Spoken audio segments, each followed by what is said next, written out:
इस बाबा के दरबार श्री राम जानकी मैरिज हॉल के यहाँ दरबार में हम लोग खड़ा हैं। दिल पे एक बार हाथ रख करके पूछिएगा कि हम लोगों को वार्ड और मुखिया और पंचायत समिति के सदस्य बनाने में दिल पे हाथ रख करके बोलिएगा कि किसी पॉलिटिकल पार्टी और किसी बड़े नेता का हाथ है जो हम लोगों को कोई वार्ड सदस्य और मुखिया बनाया, बताइएगा दिल से। अब BA, BCom, BSc और MA, MCom करें विश्व की सबसे बड़ी यूनिवर्सिटी इग्नू से। सॉल्ड असाइनमेंट और गाइड बुक्स प्राप्त करें। संपर्क करें Mahakal computers, DAV college gate के सामने, सिवान।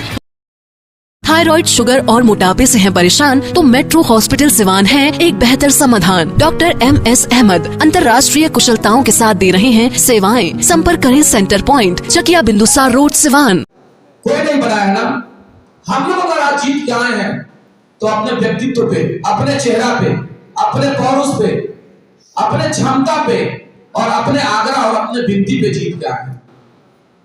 ऐसा कोई नेता नहीं है जो ये कहे कि हमने इनको मुखिया बना दिया, हमने इनको पंचायत समिति का सदस्य बना दिया। अरे आप जिस पार्टी का झंडा ढोते हैं, हम जिस पार्टी का अगर झंडा ढोते हैं तो हम झंडा ढोते हैं तो हमारे ही पार्टी के लोग हमारे खिलाफ लड़ रहे थे। तो इसमें कहीं उस तरह का बात नहीं रह जाता जो ये कहे कोई कि हम आपको नेता बनाए हैं। आज हम लोग अगर नेता हैं तो अपने छवि के आधार पे, अपने विवेक, अपने पौरुष के आधार पे, उसी आधार पे ये लड़ाई शुरू हो गया। अब ये लड़ाई कैसे सफल होगा, देखिएगा स्थिति क्या बना हुआ है पूरे बिहार में। अभी स्थिति बना हुआ है कि जितने लोग अभी आपके बीच के प्रत्याशी हैं, चाहे महागठबंधन हो, चाहे NDA हो या आदर्श जो भी हमारे साथी लोग हैं, उन लोगों के जेहन में केवल और केवल हमारे वोटों का कीमत नोट का है। बाकी कोई उन लोगों के जेहन में कीमत नहीं है कि हम जाएंगे बुढ़ियारी मुखिया जी के यहाँ बैठेंगे, लोगों को बुलाएंगे और अंगूठी पहना देंगे और 8,000 रुपया हाथ में पकड़ा देंगे, वोट हमको दे दीजिएगा। अगर आप नहीं लेते हैं, जो माहौल बना हुआ है, अगर आप नहीं लेते हैं तो वो लोग चर्चा करेंगे जाते ए मुखिया जी रोजा के फलाना 8 रुपया ना लेते हो, बुझाता फोटोवा नाती का। ये माहौल बना हुआ है, लोग परेशान है, जो परिवेश बन चुका है।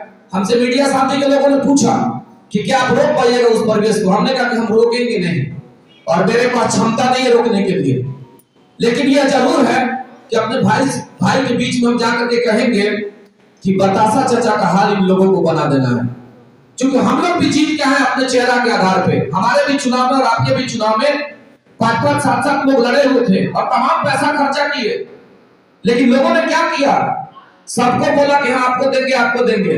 लेकिन मालिक का आदेश आया कि मुखिया जी के चेहरा और व्यक्तित्व पर विश्वास कर तो इनको ताकत दे दिया, बिना पैसा के इनको जिता करके सदन में भेज दिया। ये ताकत है, उसी आधार पे आपका भाई लड़ रहा है। हमारी लड़ाई न जायसवाल साहब से है, न मनोज बाबू से, न खान साहब से, या और भी जो हमारे अशोक, इनसे हमारी लड़ाई नहीं है और हम वह लड़ाई भी नहीं लड़ रहे हैं। इकलौता एक आपका साथी 283 में 225 पंचायत गए हैं। सुबह निकलते हैं और 10 बजे रात तक जाते हैं, 10 भाई से जाकर के 10 सम्मानित मुखिया सागरा करके आते हैं। तो ये लोग जिस गुणागणित पर लड़ रहा है, तमाम प्रत्याशी लोगों का गुणागणित है कि हम 4,000 पैकेट बांट देंगे और हमारे पार्टी और हमारे दल के नेता लोग हैं, वोट दिलवा देगा, हम चुनाव जीत जाएंगे। हम भी गुणागणित पे लड़ रहे हैं। हम कौन सा गुणागणित पर लड़ रहे हैं? सम्मानित मुखिया महोदय बैठे हुए हैं और सम्मानित हमारे विधायक महोदय, माननीय मुख्यमंत्री और माननीय विधायक महोदय का अगर तालमेल बैठ गया और ऐसा लगा कि हमें अपने अधिकार के लिए अपने बीच के भाई को ताकत देना है, तो बहुत दूर नहीं है वह गुणागणित। और वह गुणागणित 2 दिन पहले बनता है। अभी जितना भी गुणागणित देख रहे हैं सब गुणागणित फेल है। अभी तो पूरा बह रहा है, इधर से भी, उधर से भी, उधर से भी, सब लोग दौड़ रहे हैं। पहले का यह गुणागणित होता है। 2 दिन पहले माननीय मुखिया, माननीय वार्ड सदस्य महोदय बैठेंगे लोग, चूंकि यह वोट जो है फिल्टर लोगों का वोट है। हम लोग नेता हैं और हमको अपना नेता चुनना है। तो हम जो लड़ाई लड़ रहे हैं, प्रत्याशी से लड़ाई नहीं लड़ रहा है। उन्होंने कहा कि वोटों की ताकत किसके पास है? वो कहे कि वोटों की ताकत हमारे पास है, हम लोगों के पास है। और समझिएगा कैलकुलेशन किस आधार पर हम इस समर में आ गए। तो हमारे साथी ने कहा कि 283 हम लोग मुखिया हैं 283 मुखिया में ऐसा कोई माननीय मुखिया नहीं है जिनके पास उनके कैबिनेट के हिस्सा माननीय विधायक, ये कह लीजिए वार्ड सदस्य, चूंकि उस जिस कैबिनेट के हिस्सा है वह कुर्सी मुख्यमंत्री का कुर्सी होता है और आप सभी उस कैबिनेट के माननीय विधायक होते हैं। तो उन्होंने कहा कि अगर कोई ऐसा मुखिया नहीं है जिनके पास 5, 6, 7 वार्ड सदस्य का संबंध बेहतर नहीं हो। किसी मुखिया के पास 10 है, किसी मुखिया के पास 12-14 है। चूंकि जो चुनाव हुआ है तो थोड़ा सा चुनाव जब स्टार्टिंग रहता है तो तलखी रहती है, उप मुखिया वार्ड सब में रहता है, थोड़ा सा पॉलिटिकल ये मामला है। तो अगर 283 मुखिया हम लोग, वो भी 283 में भी उन लोगों ने कहा कि 283 में 83 हमारे साथी को एक जगह कर दीजिए। हो सकता है कि दल से संबंध हो तो बहुत मजबूती से दल के लिए आदमी, हो सकता है कि बाध्यता हो। यह भी हो सकता है कि मनोज बाबू या जायसवाल बाबू या रईस बाबू के बहुत चाहने वाले लोग हो, यह हो सकता है। तो वैसे लोगों को भी एक जगह हम लोग खड़ा कर दिया जाए। लेकिन 283 में से 200 मुखिया जो जीत के आए हैं वो ना कहीं बहुत पॉलिटिकल उनका संबंध है और ना कहीं बहुत राजनीतिक संबंध उन लोगों का है।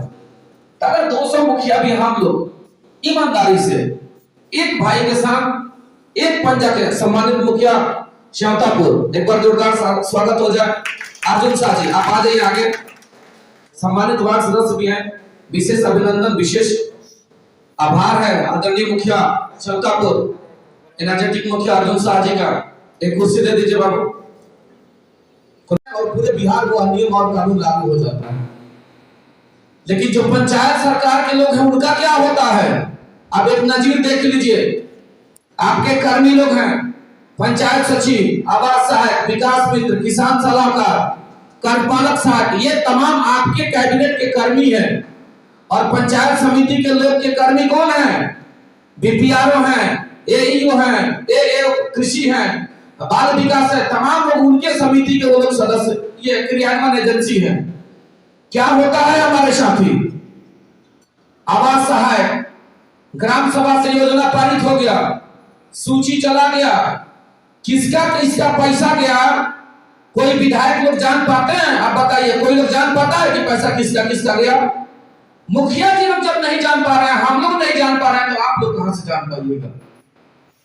आपका किसान सलाहकार नियम जान लीजिए, आपके कैबिनेट का वह हिस्सा है और उसकी ड्यूटी 10 बजे से लेकर और 4 बजे तक पंचायत के कार्यालय में होना चाहिए। कहां रहते हैं लोग किसान सलाहकार? ब्लॉक पे। कहां बनता है उनका हाजिरी? समस्या क्या उत्पन्न होता है उससे जान लीजिए। आप ही के गांव का कोई व्यक्ति रजिस्ट्रेशन करवाने जब जाएगा तो 50 रुपए दे करके रजिस्ट्रेशन करवाता है किसान अपना। अगर वही कार्यपालक ये किसान सलाहकार आपके कार्यालय में बैठ करके काम करता तो वो समाज के उन लोगों का 50 रुपया बच जाता और कहता कि हमारे वार्ड सदस्य और मुखिया जी और पंचायत समिति के चलते हमारा 1 रुपया नहीं लगा। आपके और बच्चियों का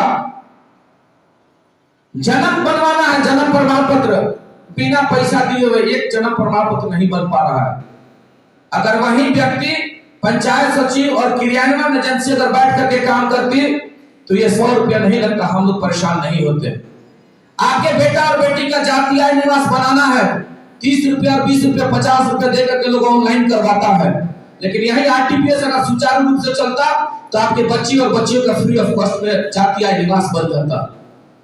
हम पूछना चाहते हैं कि श्रम संसाधन पंचायत के पास है, बाल विकास पंचायत के पास है, एजुकेशन पंचायत के पास है। उसी एजुकेशन में आप विद्यालय शिक्षा समिति का अध्यक्ष हैं, आप उसी एजुकेशन में मध्याह्न भोजन है, साइकिल है, पोशाक योजना है, समाज कल्याण की जो भी योजनाएं हैं, पेंशन बीमा योजना है, आपको मुख्यमंत्री ये कबीर अंतोष्टि योजना है। इन योजनाओं का क्रियान्वयन कितना धरातल पर और कौन कौन लोग करते हैं ये बात समझने की जरूरत है।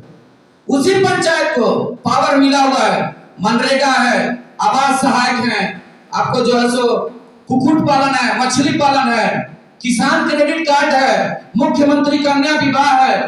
ये सारी योजनाओं का क्रियान्वयन जमीन पर कितना हो पाया है, ये मुद्दाओं के आधार पे हम लड़ रहे हैं। ये कब सफल होगा? जब आप सब जगेंगे। क्योंकि हम लोगों ने भी जब जीत के आए तो अपने चेहरा के आधार पे जीत के आए हैं, और आज जब हम लोगों के वोट की बारी आ रही है तो लोग हमारे वोट का मूल्य 8 से 10 हजार लगा करके वोट लेकर के जाएंगे और हम लोगों से वोट लेकर के जाएंगे और 6 साल तक हम लोगों के बीच में फिर हम लोगों को झांकने और पूछने नहीं है। इन लड़ाई को हम लड़ने का कार्य कर रहे हैं। कब संभव है हमारे साथी? हम तो आपके बीच के और आपके घर के हैं, भला है चाहे बुरा है, अच्छा है चाहे जैसे भी है।